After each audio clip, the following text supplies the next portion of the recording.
Brought to you by ITEL and Sensodyne K.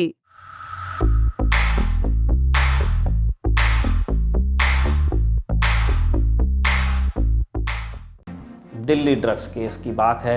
1 अक्टूबर की तारीख थी। रात के 9 बजे साउथ दिल्ली के इलाके महिपालपुर में गहमा गहमी बड़ी हुई थी। एयरपोर्ट से सटा हुआ इलाका है। दिल्ली पुलिस की स्पेशल सेल के अधिकारी एक पब्लिकेशन हाउस के गोदाम पर छापा मार रहे थे। छापा जहां होता है, जहां किताबें छापी जाती हैं, वहां छापा क्यों पड़ रहा था? छापा क्योंकि दिल्ली पुलिस की सूचना थी कि जिस गोदाम में वो छापा मार रहे हैं वहां उन्हें दिल्ली में बरामद हुई ड्रग्स की अब तक की सबसे बड़ी खेप मिलने वाली है। दिल्ली पुलिस की सूचना सही साबित भी हुई। इस मामले में दिल्ली पुलिस को 560 किलो कोकेन और 40 किलो गांजा मिला। इतने सारे ड्रग्स की मार्केट वैल्यू जब निकाली गई तो वो 5000 करोड़ बैठी। दिल्ली पुलिस ने कहा कि ये ड्रग्स त्योहारों के पहले दिल्ली और आसपास के इलाकों में बेचने के लिए रखी गई थी। इनिशियल इनपुट आज से करीब 3 महीने पहले एक सेंट्रल इंटेलिजेंस एजेंसी से आया था और उस इनपुट पे ये 3 महीने से बड़े डिलीजेंटली ये टीम काम करती रही। इसमें जो 4 आदमी अरेस्ट हुए हैं उसमें अभी तक जो रिसीवर और डिस्ट्रीब्यूटर एंड का किंगपिन है उसका नाम है तुषार गोयल। ये वसंत विहार दिल्ली का रहने वाला है और आप समझ सकते हैं कि पॉश एरिया का रहने वाला कैरेक्टर है ये। इसके साथ में इसके 2 साथी और हैं, एक हिमांशु और औरंगजेब जो इसके साथ हैं, प्लस एक भरत जैन नाम का रिसीवर जो कि कुर्ला वेस्ट मुंबई से रिसीव करने आया था, वो भी पकड़ा गया है। इन तीनों के पास से जो पहले 3 जो नाम मैंने आपके सामने लिए हैं, दैट इज तुषार गोयल, हिमांशु और औरंगजेब, इनके पर्सनल पोजीशन से करीब 15 केजीज के करीब कोकीन बरामद हुई।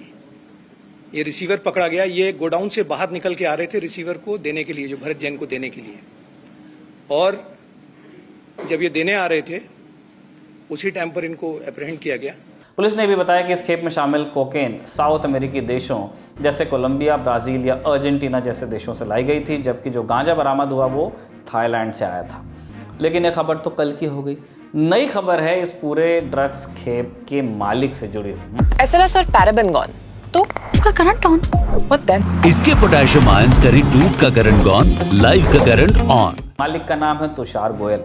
तुषार पब्लिकेशन और ट्यूलिप पब्लिकेशन के मालिक हैं आप। तुषार वसंत कुंज का रहने वाला है और खबरों के मुताबिक बीते 3 महीने से दिल्ली पुलिस के रडार पर ही था। इंडियन एक्सप्रेस की खबर के मुताबिक केंद्र सरकार को अगस्त के महीने में सूचना मिल गई थी कि जल्द ड्रग्स की एक बड़ी खेप दिल्ली आएगी। इस सूचना के बाद तुषार पर फोकस किया गया क्योंकि उसके पहले भी दुबई में मौजूद ड्रग ट्रैफिकर्स के साथ संबंध रहे हैं। लेकिन शायद तुषार गोयल का परिचय इतना ही नहीं है। 3 अक्टूबर को भाजपा नेताओं ने पत्रकारों को संबोधित किया और एक बड़ा इल्ज़ाम लगाया। कहा कि ड्रग्स के केस में पकड़ा गया तुषार दरअसल दिल्ली यूथ कांग्रेस की RTI विंग का चेयरमैन है। हमारे पास वो इंडियन यूथ कांग्रेस के में मुख्य आरोपी तुषार गोयल का अपॉइंटमेंट लेटर है। ये 24 मार्च 2022 और महत्वपूर्ण बात यह है कि इस अपॉइंटमेंट लेटर में राहुल गांधी जी और सोनिया गांधी जी का भी जिक्र है। अगर ये RTI सेल का चीफ था तो आज देश की हर जनता का यह राइट टू इंफॉर्मेशन है कि कांग्रेस पार्टी के साथ इस मुख्य आरोपी जो इतने बड़े, शायद देश में सबसे बड़े ड्रग कंसाइनमेंट को पकड़े जाने का मुख्य आरोपी है, उसके साथ क्या संबंध है। इस पत्रकार वार्ता के कुछ ही देर बाद भाजपा ने अपने हैंडल से कुछ ट्वीट किए। इन ट्वीट्स में कांग्रेस के वरिष्ठ नेताओं के साथ एक व्यक्ति की तस्वीर थी। भाजपा का दावा था कि यही व्यक्ति तुषार गोयल है जो ड्रग्स केस में पकड़ा गया। भाजपा के इन आरोपों पर कांग्रेस की ओर से भी प्रतिक्रिया आई। इंडियन यूथ कांग्रेस ने बयान जारी करके कहा कि साल 2022 में तुषार गोयल को पार्टी विरोधी गतिविधियों के चलते पार्टी से निष्कासित किया गया। उसके बाद से तुषार गोयल किसी भी रूप में कांग्रेस पार्टी से नहीं जुड़ा। अपने दावे को साफ करने के लिए यूथ कांग्रेस ने साल 2022 का वो लेटर भी जारी किया जिसमें तुषार गोयल को संगठन से बाहर का रास्ता दिखाया गया था। अब ये तुषार गोयल कौन है? अगर दिल्ली पुलिस के हिसाब से हम चलें, जो भी कुछ एजेंसी कह रही है, तो तुषार एक बिजनेस फैमिली से ताल्लुक़ रखता है। पब्लिशिंग हाउस तुषार के पिता ने ही शुरू किया था। साल 2003 में IP यूनिवर्सिटी से ग्रेजुएट होने के बाद तुषार ने घर का ही बिजनेस संभाला।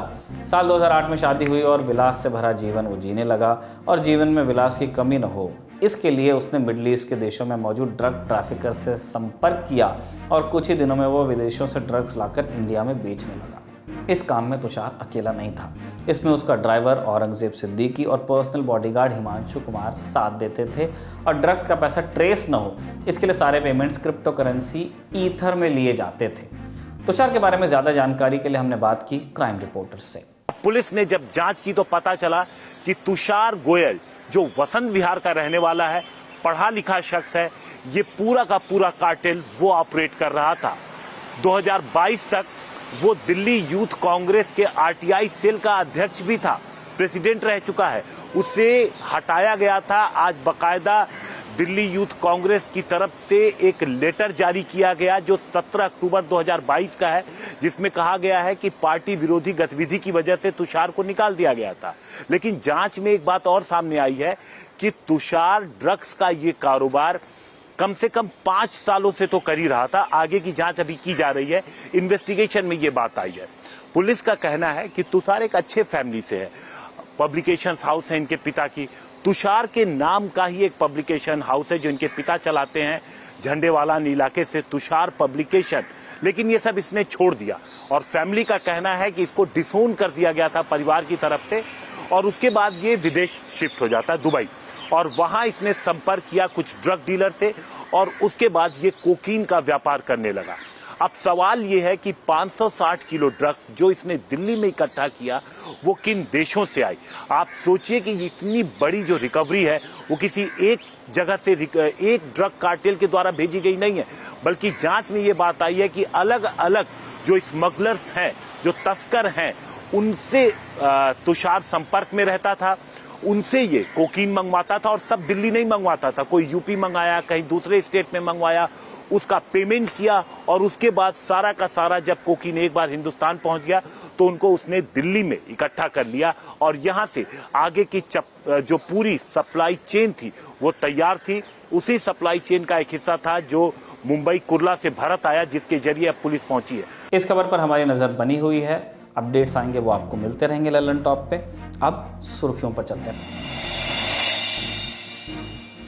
पहली सुर्खी चुनाव से जुड़ी हुई है हरियाणा वाले। भारतीय जनता पार्टी के नेता और हरियाणा की सिरसा लोकसभा सीट से पूर्व सांसद अशोक तंवर अब कांग्रेस में शामिल हो गए हैं या वापस कांग्रेस में चले गए हैं। पहले भी कांग्रेस में ही थे, भाजपा में गए और अब वापस कांग्रेस में आ गए हैं। इस बीच वो आम आदमी पार्टी में भी रहे हैं। हरियाणा विधानसभा चुनाव में मतदान से 2 दिन पहले का ये डेवलपमेंट है। 3 अक्टूबर को महेंद्रगढ़ में एक चुनावी जनसभा के दौरान लोकसभा में नेता प्रतिपक्ष राहुल गांधी और भूपेंद्र हुड्डा की मौजूदगी में तंवर ने कांग्रेस फिर ज्वाइन कर ली। इसका वीडियो शेयर करते हुए कांग्रेस ने सोशल मीडिया पर लिखा कि दलितों के हक की लड़ाई को आपके आने से और मजबूती मिलेगी, कांग्रेस परिवार में पुनः स्वागत है। एक बड़ा रोचक प्रसंग भी था ये। 3 अक्टूबर की ही तारीख को 1 घंटे पहले, जो हमें बता रहा हूँ उससे सिर्फ 1 घंटे पहले तंवर भाजपा के पक्ष में जींद में एक जनसभा को संबोधित कर रहे थे। 1 घंटे बाद ही कांग्रेस के मंच पर थे और सदस्यता ग्रहण कर रहे थे। अशोक तंवर 2009 से 14 तक सिरसा से कांग्रेस के टिकट पर सांसद रहे हैं। 14 से 19 में इसी सीट से लड़े लेकिन हारे। 2014 में भी लड़े तो 2019 में भी लड़े। 2014 से 19 तक हरियाणा कांग्रेस के अध्यक्ष रहे हैं। 2019 लोकसभा चुनाव के बाद इन्होंने पार्टी छोड़ी, तृणमूल कांग्रेस में गए, आम आदमी पार्टी में गए, फिर इस साल यानी 2024 की शुरुआत में भारतीय जनता पार्टी में गए। सिरसा से भाजपा के टिकट पर चुनाव लड़ा लेकिन हार गए। किससे? कांग्रेस की ही कुमारी शैलजा से। अब अशोक तंवर वापस कांग्रेस में आ गए हैं। अगली सुर्खी सोनम वांगचुक से जुड़ी हुई है। लद्दाख से दिल्ली की पैदल यात्रा कर रहे सोनम की जल्द ही प्रधानमंत्री मोदी या राष्ट्रपति द्रौपदी मुर्मू से मुलाकात हो सकती है। हम नहीं कह रहे हैं, ये खुद सोनम वांगचुक ने कहा है। 2 अक्टूबर को शाम दिल्ली पुलिस ने उन्हें करीब 36 घंटे हिरासत में रखने के बाद रिहा किया। बाहर आकर वांगचुक ने बताया कि गृह मंत्रालय ने उन्हें जल्द ही प्रधानमंत्री या राष्ट्रपति से मुलाकात कराने का आश्वासन दिया है। इंडिया टुडे की रिपोर्ट के मुताबिक 2 अक्टूबर को रिहाई के बाद सोनम वांगचुक और लद्दाख से आए उनके साथी राजघाट जाकर महात्मा गांधी को श्रद्धांजलि देते हैं। इसके साथ ही उन्होंने अपना अनशन खत्म करने की घोषणा भी की। वांगचुक के समर्थकों ने लद्दाख के मुद्दों और अपनी चिंताओं पर ललन टॉप के कैमरे पर क्या कहा, आप सुन लीजिए। नाम है सर? वेल मेरा नाम टुंडुप है। आप लद्दाख से आ रहे हैं? जी, मैं लद्दाख से ही आ रहा हूँ। एंड डिटेंशन सेंटर में वेल पुलिस ने बहुत अच्छे से हमें प्रपोजल दी कि आप खाना खाइए, ये कीजिए, वो कीजिए, बट मैं ये आर्य समाज मंदिर में था और हम सब फर्स्ट ब्रेकफास्ट हमने लिए, सब मुश्किल से 1-2 ब्रेड खाए होंगे एंड दैट सबने एक यूनानिमस डिसीजन लिया, स्पेशली लद्दाख के वुमेन ने, तो उन्होंने कहा कि हम अनशन पे बैठेंगे। सो 2 दिन से सारे अनशन पे बैठे थे, अदरवाइज ना बाकी तो गर्मी पसीना उसका तो कुछ नहीं कर सकते हैं, लेकिन हाँ और डिटेंशन से के कंपैरिजन जो आर्य समाज मंदिर में थे तो थोड़ा मुश्किल था, क्योंकि ना कूलर वूलर कुछ नहीं था, दरवाजे सारे खुले रहते थे तो मच्छर बहुत आए, जो यहाँ लद्दाख के लोगों के लिए थोड़ा बहुत न्यू है, not for the students but for the older generation. जी, सोनम वांगचुक की क्या मांगे हैं, इस पर हम विस्तार से ललन टॉप शो कर चुके हैं, लिंक आपको डिस्क्रिप्शन में मिलेगा। अगली सुर्खी एक रिपोर्ट से जुड़ी हुई है जो भारत में धार्मिक आज़ादी से जुड़ी है। ये रिपोर्ट अंतर्राष्ट्रीय धार्मिक स्वतंत्रता मुद्दों पर अमेरिकी आयोग यानी USCIRF ने तैयार की। रिपोर्ट में नागरिकता संशोधन अधिनियम CAA, समान नागरिक संहिता UCC, राज्यों में धर्मांतरण का विरोध और गोहत्या विरोधी कानून का जिक्र है। साथ ही कहा गया है कि इन कानूनों का मकसद भारत में अल्पसंख्यकों को टारगेट करना और उन्हें मताधिकार से वंचित रखना। रिपोर्ट में आगे लिखा है, भारत में धार्मिक स्वतंत्रता की स्थिति 2024 में लगातार बदतर हुई है, खासकर देश में राष्ट्रीय चुनाव होने से पहले और तुरंत बाद के महीनों में लोगों को मारा गया, पीटा गया और लिंचिंग की गई। धार्मिक नेताओं को मनमाने ढंग से गिरफ्तार किया गया, घरों और पूजा स्थलों को ध्वस्त किया गया। ये घटनाएं धार्मिक स्वतंत्रता का गंभीर उल्लंघन है। भारत सरकार धर्मांतरण विरोधी कानून, गोहत्या कानून और आतंकवाद विरोधी कानून जैसे कानून लागू करके धार्मिक समुदायों का दमन कर रही है। भारत के अधिकारियों ने धार्मिक स्वतंत्रता के उल्लंघन को उजागर करने वाले लोगों को उचित प्रक्रिया के बिना मनमाने ढंग से हिरासत में लिया है, जिनमें धार्मिक नेता, पत्रकार और मानवाधिकार कार्यकर्ता भी शामिल हैं। रिपोर्ट के आखिर में अमेरिकी विदेश विभाग से सिफारिश की गई है कि वो भारत को गंभीर धार्मिक स्वतंत्रता के मामलों के उल्लंघनों में शामिल होने के लिए कंट्री ऑफ पर्टिकुलर कंसर्न के तौर पर नामित करें। इस अमेरिकी रिपोर्ट पर भारत के विदेश मंत्रालय का भी जवाब आया है। उन्होंने बयान जारी करके कहा है, USCIRF के बारे में हमारे विचार सर्वविदित हैं, पक्षपाती संगठन है, राजनीतिक एजेंडे वाला, ये तथ्यों को गलत तरीके से पेश करता है, साथ ही भारत के बारे में एक मोटिवेटेड एजेंडे का प्रसार करता है।